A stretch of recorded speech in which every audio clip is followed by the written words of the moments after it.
So by the title of the video, you already know what I'm talking about, so let's just get into it. I'm gonna be breaking down every track and telling you what inspired me for it, and also speaking about the beats I made for them and everything else. If you want to go download the album, I put links in the description down below so you can go for that. It's part of my Google Drive link, alright? But I am working out something as to where eventually I'll either re-release the project so that you could get it on iTunes and Google Play as well. Okay, so let's just go into this, okay? I'll start it off as usual. You know my bars ain't suitable. Okay, so the story behind this, right?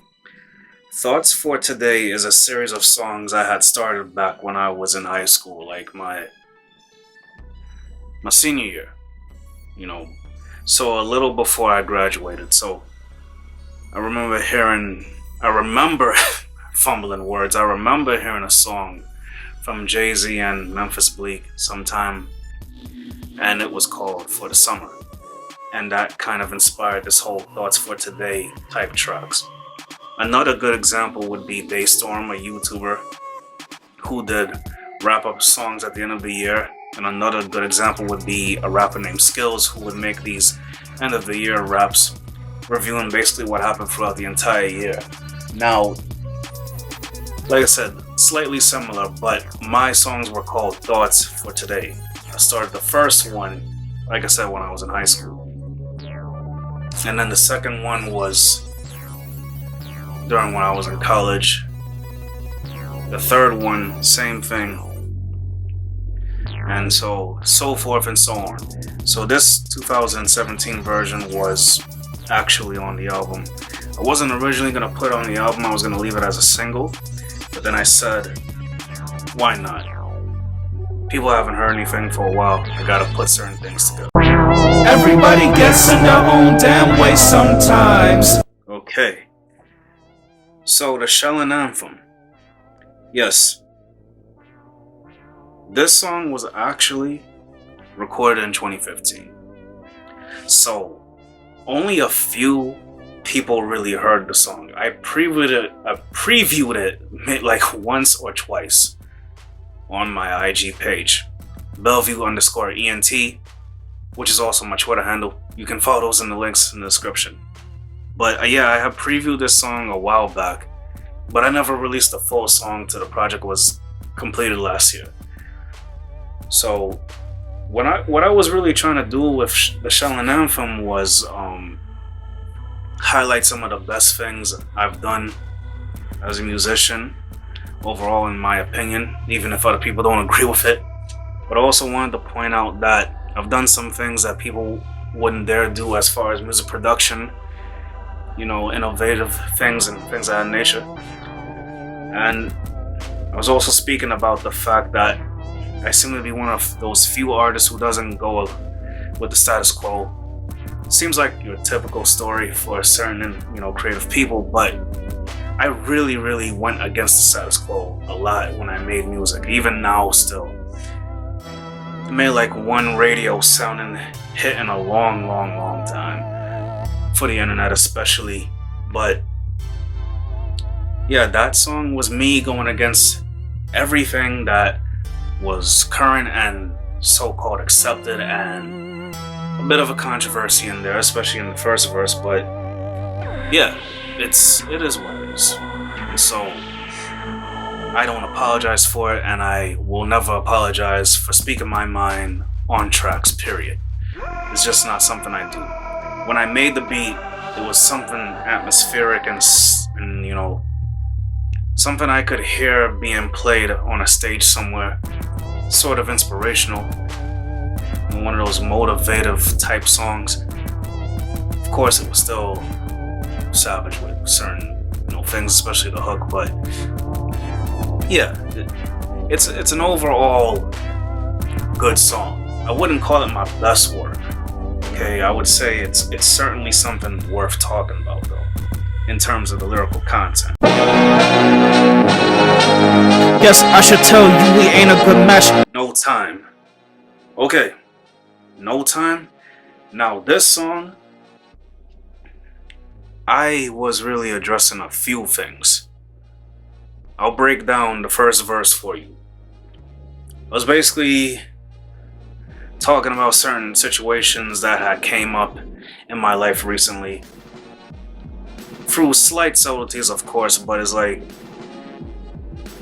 I feel like anyone who's close to the situations, they know what it is. But I was pretty much saying, it's cool that now, people are going their separate ways and things, we're getting older and we have different ambitions from other people, and that's okay. It's not necessarily a hate or a malice. It's more like I accept that things are just different now, and we gotta just do what we gotta do in life and not really worry about the other things. Feel me? But I was also speaking about how, because of my color, because of the skin, the color of my skin, the perception or the perspective people have of me as a black person living in this country, I'm always expected to do certain things.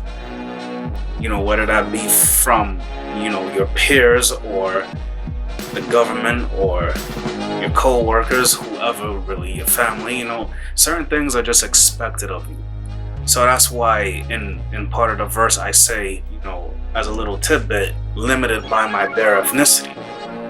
And that was a play on words as a slight double entendre, because I was playing off of the whole Jungle Book song, Bare Necessities. Some of you probably didn't catch that. But anyway, so now in the second verse, what I was talking about was how people tend to take my being quiet or me being a, quote unquote nice person as a sign of weakness. And of course they should know that I could flip to the other side at any given moment. It's just that I'm a mature person and I'm trying to get over my petty level of doing things. I don't think people realize how petty I really could be. And you shouldn't test that for yourself, to be honest with you. That really was me venting.